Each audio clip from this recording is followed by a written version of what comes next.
Hello my dear student, तो कैसे हो आप सभी लोग और कैसी चल रही है आप लोगों की बोर्ड एग्जाम की तैयारी। आज का ये क्लास जितने भी स्टूडेंट भैया बोर्ड एग्जाम देने वाले हैं, चाहे क्लास 10th में हो या 12th में हो, बहुत ज्यादा इंपॉर्टेंट है, क्योंकि इस वीडियो में मैं आप लोगों को बताने वाला हूं कि बिना पढ़े आप लोग कॉपी कैसे लिखोगे। भैया बोर्ड एग्जाम में आप बिना पढ़े कॉपी कैसे लिखोगे, ठीक है। जैसे आपने कुछ भी नहीं पढ़ा, बोर्ड हॉल में पेपर देने चले गए, तो अब आप कॉपी में कैसे लिखोगे, बिना पढ़े आप कॉपी कैसे लिखोगे ताकि आप लोग बोर्ड एग्जाम में 85% मार्क्स ला सको, ठीक है। बिना पढ़े आप कॉपी लिखोगे, वो भी मैं आपको ट्रिक के साथ बताऊंगा, अच्छे तरीके से बताऊंगा, ठीक है। बहुत सारे बच्चे ऐसे बिना पढ़े 85% तक लाए हैं, ठीक है। आप भी बिना पढ़े बोर्ड एग्जाम में बहुत अच्छा नंबर लाओगे, ठीक है। बहुत ध्यान से देखो, चाहे आप क्लास 10th में हो या 12th में हो, भैया बिना पढ़े 95% कैसे लाएं, चाहे आप 10th में हो या 12th में हो, तो भैया बिना पढ़े भी आप बोर्ड एग्जाम 2026 में 95% ला सकते हो, ठीक है। लेकिन जो मैं आपको तरीका बताऊंगा, जो मैं आपको ट्रिक बताऊंगा, वो ध्यान से देखो। 5-6 मिनट की क्लास है, बहुत ध्यान से देखो, ठीक है। तो बिना पढ़े आप कैसे लाओगे। एंड अगर आपको कुछ नहीं आता, अब भैया आपको कॉपी दे दिया गया, अब आपको एक भी क्वेश्चन, एक भी प्रश्न का आंसर नहीं आता, तो आप क्या लिखोगे। आपके माइंड में यही आ रहा होगा, सर हम क्या लिखेंगे, तो आप कॉपी में क्या लिखोगे वो मैं आपको बताऊंगा ना, ट्रिक के साथ बताऊंगा। हर एक क्वेश्चन आप सॉल्व करके आओगे, हर एक सब्जेक्ट में आप बहुत अच्छा नंबर लाओगे, ठीक है। बहुत ध्यान से देखना आपको कैसे लिखना चाहिए। देखो आपको कैसे लिखना चाहिए, ठीक है। कैसे हम लिखें ताकि एग्जामिनर हमें पूरा नंबर दे, एग्जामिनर हमारा एक भी नंबर ना कट करे। और बहुत सारे स्टूडेंट ऐसे हैं जिनको सारा क्वेश्चन आता है, 2-3 क्वेश्चन नहीं आता। अब वो 2-3 क्वेश्चन कैसे लिखेंगे जो उनको नहीं आता, आखिर वो कैसे लिखें ताकि एग्जामिनर उनको फुल मार्क्स दे। तो बहुत ध्यान से देखो, ठीक है। एंड पूरी जानकारी के लिए आप पूरा वीडियो ध्यान से देखो, 1 सेकंड के लिए भी स्किप मत करना, पूरा वीडियो ध्यान से देखना, हर स्टूडेंट के लिए इंपॉर्टेंट है, ठीक है। अगर आप थोड़ा मोड़ा पढ़ लोगे तो 95% आपका पक्का आ जाएगा, 95% भी ला सकते हो बिना पढ़े। बस बहुत ध्यान से वीडियो को देखते रहो और वीडियो को लाइक कर देना, शेयर कर देना, चैनल पर ना तो सब्सक्राइब भी कर लेना, ठीक है। अब हम आपको बताएंगे कि आप बोर्ड एग्जाम में बिना पढ़े कैसे लाओगे 95%, 85%, 90%, ठीक है। क्या ट्रिक है, क्या तरीका है, चलो देखते हैं। मेरे प्यारे स्टूडेंट, रूल नंबर फर्स्ट, आपको क्या करना है, सबसे पहले आपको क्या करना है, ठीक है। आपको कुछ नहीं आता, बिना पढ़े आपको कॉपी लिखना है, तो रूल नंबर फर्स्ट, सबसे पहले आपको क्या करना है, ध्यान रखना। सबसे पहले आप भैया एग्जाम में काला और नीला पेन लेकर जाना, ठीक है। जब आप एग्जाम हॉल में जाना तो केवल और केवल ब्लू एंड ब्लैक पेन ले जाना, ठीक है। काला और नीला पेन ले जाना, ठीक है। और पेन आपको नहीं ले जाना है, और स्केच वगैरह और सारा कुछ ले जाना, लेकिन स्केच और काला और नीला पेन याद रखना। काला और नीला पेन वो ले जाना जो बहुत अच्छा से काम कर रहा हो, ठीक है। मतलब आप उसको थोड़ा पुराना ले लेना, ठीक है, जो बहुत अच्छा चलता हो, या फिर आप कोई अच्छी कंपनी का लेना, ठीक है। काला और नीला पेन, ठीक है। काला और नीला पेन लेने के बाद सबसे पहला पॉइंट ध्यान रखना, सबसे पहले आपको ऑब्जेक्टिव प्रश्न और एक निश्चित समय दिया जाएगा। भैया सबसे पहले आपको ऑब्जेक्टिव प्रश्न करना है। अब कहोगे सर हमें ऑब्जेक्टिव प्रश्न आता ही नहीं है, तो हम कैसे करेंगे, ठीक है। जैसे उसमें ऑप्शन नंबर ए रहेगा, बी रहेगा, सी रहेगा, डी रहेगा, तो अब आपको ऑब्जेक्टिव प्रश्न आता ही नहीं है, तो आप क्या करोगे, ठीक है, वो भी मैं आपको बताऊंगा। लेकिन सबसे पहला रूल याद रखना कि आपको सबसे पहले भैया ऑब्जेक्टिव क्वेश्चन, जो आपके ऑब्जेक्टिव प्रश्न होते हैं वो वाला करना है, ऑब्जेक्टिव प्रश्न, और एक निश्चित समय में, एक निश्चित समय, जैसे 1 घंटे का समय या फिर जितना भी हो, 10-15 मिनट, जितना भी आपके पास टाइम हो, भैया एक निश्चित समय में करना, ठीक है, ऑब्जेक्टिव क्वेश्चन को, ठीक है। सबसे पहले आपको यही करना है। अब नहीं आता, अभी मैं आपको आगे बताऊंगा, टेंशन मत लेना, ठीक है। हर एक क्वेश्चन आप करके आओगे, ठीक है। दूसरा रूल क्या कहता है, सेकंड नंबर रूल देखो, सेकंड नंबर रूल कहता है भैया ऑब्जेक्टिव क्वेश्चन करने के बाद, ऑब्जेक्टिव क्वेश्चन, उसके बाद आपको सब्जेक्टिव क्वेश्चन करना है। सब्जेक्टिव क्वेश्चन, सब्जेक्टिव क्वेश्चन का मतलब जो आपको कॉपी में लिखना होगा बहुत प्यारा प्यारा प्यारा, ठीक है। सब्जेक्टिव क्वेश्चन करना है, लेकिन सब्जेक्टिव क्वेश्चन में आपको क्या ध्यान रखना है, सबसे पहला पॉइंट, फर्स्ट पेज में आप काट पीट बिल्कुल मत करो। जो आपको कॉपी दी जाएगी, जो आपको बोर्ड एग्जाम में कॉपी दी जाएगी, उसका जो आपका फ्रंट के 4 से 5 पेज है, जो शुरुआत के 4 से 5 पेज है, उसमें आपको काट पीट बिल्कुल भी नहीं करना, क्योंकि याद रखना first impression is last impression. अगर आपने पहले ही काट पीट कर दिया ना तो एग्जामिनर समझ जाएगा कि ये बच्चा कुछ नहीं पढ़ा लिखा है, ठीक है।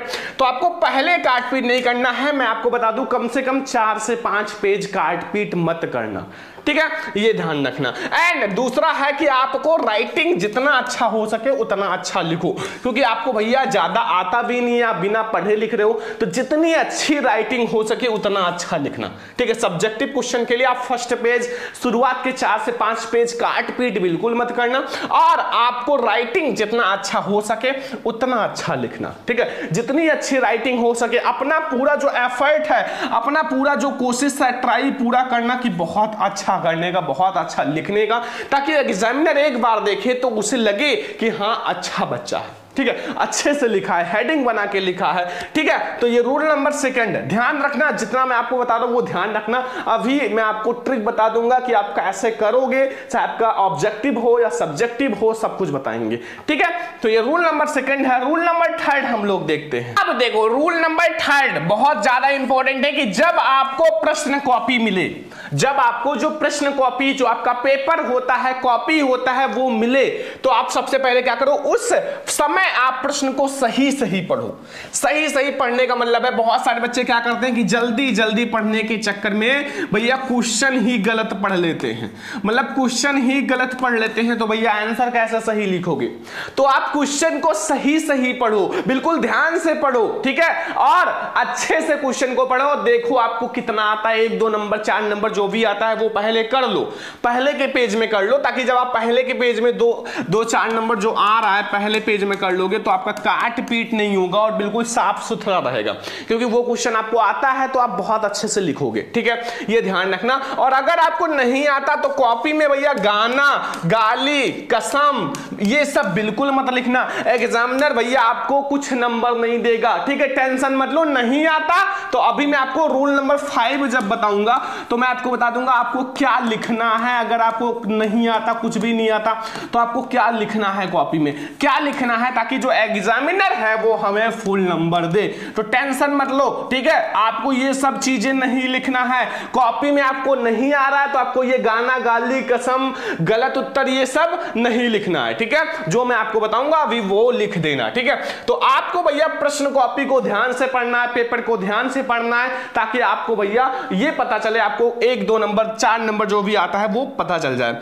अब रूल नंबर 4 सबसे ज्यादा इंपॉर्टेंट, ध्यान रखना। रूल नंबर 4 क्या कहता है, सभी प्रश्नों का उत्तर जरूर लिखें। अब आप कहोगे सर हमें प्रश्न का उत्तर आता ही नहीं है तो हम कैसे लिखेंगे, तो अभी मैं आपको जो ट्रिक बताऊंगा, जो तरीका बताऊंगा उस तरीके से लिखना, लेकिन एक भी प्रश्न छोड़कर मत आना। देखो अगर आप खाली पेज छोड़ के आओगे भैया तो एग्जामिनर आपको 0/0 देगा, लेकिन अगर आप कुछ लिख कर आओगे, ठीक है, अभी मैं आपको बताऊंगा कीवर्ड, अगर आप लिख कर आओगे तो आपको भैया एग्जामिनर 2 नंबर तो दे ही देगा, ठीक है। तो सभी प्रश्न का उत्तर लिखो, कोई भी प्रश्न छोड़कर नहीं आना, ठीक है, कोई भी प्रश्न छोड़कर नहीं आना, ठीक है। अब आप कहोगे सर हमें नहीं आता तो कैसे लिखेंगे, अभी मैं आपको बता रहा हूं कैसे लिखना है, कैसे क्या करना है, ठीक है। एंड पॉइंट देखो, अगर आपको आता है तो पूरा लिखें, अगर आपको आता है भैया क्वेश्चन का आंसर तो पूरा लिखें, नहीं आता तो आधा जरूर लिखें। बहुत सारे बच्चे ऐसे होते हैं सर आधा आता है तो हम क्या लिखें, छोड़ देते हैं। नहीं, आपको सारा प्रश्न करना है। नहीं आता, अगर आधा आता है तो आधा लिखो, क्योंकि स्टेप मार्किंग होता है, स्टेप मार्किंग होता है। मैं आपको एक बात बताऊं, अगर आपको आंसर पता हो ना क्वेश्चन का, मान लो आपका न्यूमेरिकल है या फिर मैथ का क्वेश्चन है, आंसर आप लिख देते हो ना, जो भी आंसर है अगर आपको पता है तो भैया आपको पूरा नंबर मिल सकता है, क्योंकि स्टेप मार्किंग होता है और स्टेप मार्किंग में बस आंसर जो होता है, आंसर की, वो भैया एग्जामिनर को दिया जाता है और एग्जामिनर केवल आंसर देख देख के सही सही करते चला जाता है, ठीक है। तो ये ध्यान रखना, ठीक है। अगर आपको आधा आता है तो भी लिख देना, अगर आधा भी नहीं आता, केवल आंसर पता है तो आंसर ही लिख देना वहां, नंबर मिल जाएगा, ठीक है। और क्योंकि एग्जामिनर आपको स्टेप मार्किंग पर नंबर देता है, क्योंकि एग्जामिनर जो होता है आपको स्टेप मार्किंग पर नंबर देता है। स्टेप मार्किंग का मतलब है जैसे उसको आंसर की दे दिया जाएगा, अब वो आंसर मिला मिला के भैया आपको सही नंबर देता चला जाएगा, ठीक है। तो ऐसे उसको स्टेप मार्किंग पर नंबर मिलता है, ठीक है। ध्यान रखना। तो आप भैया लिख कर आना, आधा आता है, 2 लाइन आता है, 3 लाइन आता है, लिख देना, ठीक है। एंड अगर आपको कोई भी प्रश्न नहीं आता तो क्या करें? अब आपके माइंड में प्रश्न आ रहा है सर हमें कोई प्रश्न ही नहीं आता तो हम क्या करेंगे, कैसे लिखेंगे, कैसे हम पूरा नंबर लाएंगे? तो चलो मैं आपको बताता हूं। अगर आपको कोई भी प्रश्न कॉपी में नहीं आता, भैया एक भी प्रश्न आपको नहीं आता, तो आप कैसे लिखोगे, क्या लिखोगे? तो चलो मैं आपको बताता हूं वो ट्रिक, वो तरीका कि आपको कैसे लिखना है, क्या लिखना है। चलो मैं आप लोगों को बताता हूं। सबसे ज्यादा इंपॉर्टेंट रूल नंबर 5। अब आपको कैसे लिखना है जाने। अब आपको कैसे लिखना है भैया, आपको क्वेश्चन का आंसर नहीं पता, आपको कैसे लिखना है, सबसे ज्यादा इंपॉर्टेंट पॉइंट। जैसा मैं आपको बता रहा हूं ट्रिक से वैसे लिखना। जैसे देखो सबसे पहला पॉइंट है भैया आप कीवर्ड। जैसे आपको कोई भी क्वेश्चन दिया गया उसका कीवर्ड देखो, उसमें क्या कीवर्ड है, क्योंकि एक कीवर्ड अगर आपको मिल जाए ना तो आपको पूरा क्वेश्चन बना बना के लिख सकते हो और एग्जामिनर आपको पूरा नंबर देगा। जैसे अब आप कहोगे सर कीवर्ड कैसे हमें पता चलेगा? देखो जैसे पहला क्वेश्चन है, पहला प्रश्न है, देखो जैसे हमारा है भाई विद्युत धारा। ध्यान से देखो, अभी आपको कीवर्ड मिल जाएगा विद्युत धारा। विद्युत धारा किसे कहते हैं? विद्युत धारा किसे कहते हैं? अब ये क्वेश्चन आपके माइंड में आया, आपके क्वेश्चन में 2-3 नंबर के लिए आया, ठीक है। तो आप भैया इसमें क्या कीवर्ड है? देखो सबसे पहले इसमें भैया विद्युत एक कीवर्ड है, धारा एक कीवर्ड है। क्योंकि विद्युत का मतलब होता है करंट का मतलब होता है जो आप देखते हो ना कि मतलब करंट जो मतलब लाइट वगैरह है, और धारा का मतलब होता है बहना, ठीक है। तो मतलब विद्युत यानी कि करंट का बहना विद्युत धारा कहलाता है। यही कीवर्ड है भैया कि आप कह ले कीवर्ड देखो विद्युत और धारा। तो भैया विद्युत में विद्युत कीवर्ड है, धारा में धारा, मतलब धारा और विद्युत दोनों कीवर्ड हैं। अब इसी पर आप पूरा भैया पेज भर सकते हो, ठीक है, पूरा पेज भर सकते हो, ये आपका कीवर्ड हो गया, ठीक है। अब जैसे दूसरा क्वेश्चन है भैया, दूसरा क्वेश्चन है जलियांवाला बाग हत्याकांड। जलियांवाला बाग हत्याकांड।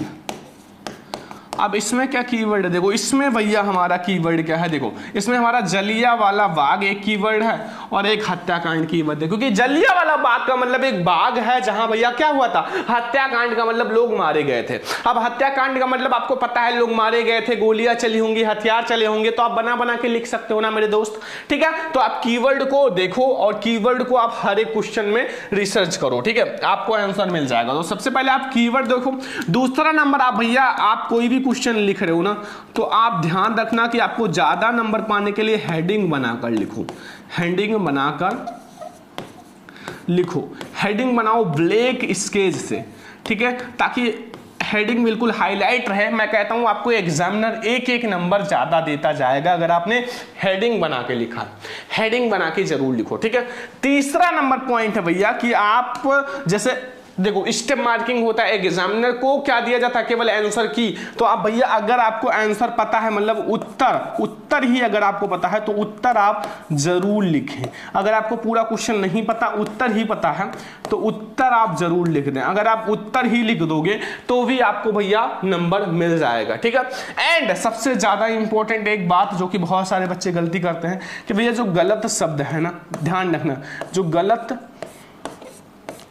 शब्द ना लिखो, ठीक है। नहीं आता तो आप ये स्टेप मार्किंग रहता है, आप सही आप लिखना, कीवर्ड ढूंढना, ठीक है, आपको नंबर मिल जाएगा। गलत शब्द ना लिखें, ठीक है, गलत शब्द बिल्कुल भी ना लिखो, ठीक है, ना लिखें। और अगर ऑब्जेक्टिव नहीं आता तो आप कहोगे सर ऑब्जेक्टिव के लिए क्या करें, तो आप तुक्का लगाओ। तुक्का में क्या लगाओगे, कहोगे सर कौन सा तुक्का लगाएं? ऑप्शन बी वा ऑप्शन सी, ठीक है। ऑप्शन बी व ऑप्शन सी ज्यादा सही होता है भैया तुक्का के लिए, ठीक है। तो अब आपको नहीं आता तो आप ये ध्यान रखना, कीवर्ड आप क्वेश्चन में ढूंढो, हेडिंग बना के लिखो, उत्तर बिल्कुल सही लिखो, ठीक है। उत्तर जानते हो उत्तर ही लिख दो और गलत शब्द बिल्कुल ना लिखो, तुक्का लगाना है, बी और सी पर लगाना। आज का ये क्लास कैसा लगा? आई होप कि बहुत अच्छा लगा होगा। इससे आपको बहुत ज्यादा हेल्प मिलेगा बोर्ड एग्जाम में जाना और देखना, इससे आपको बहुत हेल्प मिलेगा। तो आज की इस वीडियो को ज्यादा से ज्यादा लाइक करना, ज्यादा से ज्यादा शेयर करना, चैनल पर सब्सक्राइब भी करना। चलो हम लोग मिलेंगे ऐसे किसी और नेक्स्ट इंपॉर्टेंट वीडियो में, तब तक के लिए जय हिंद, वंदे मातरम।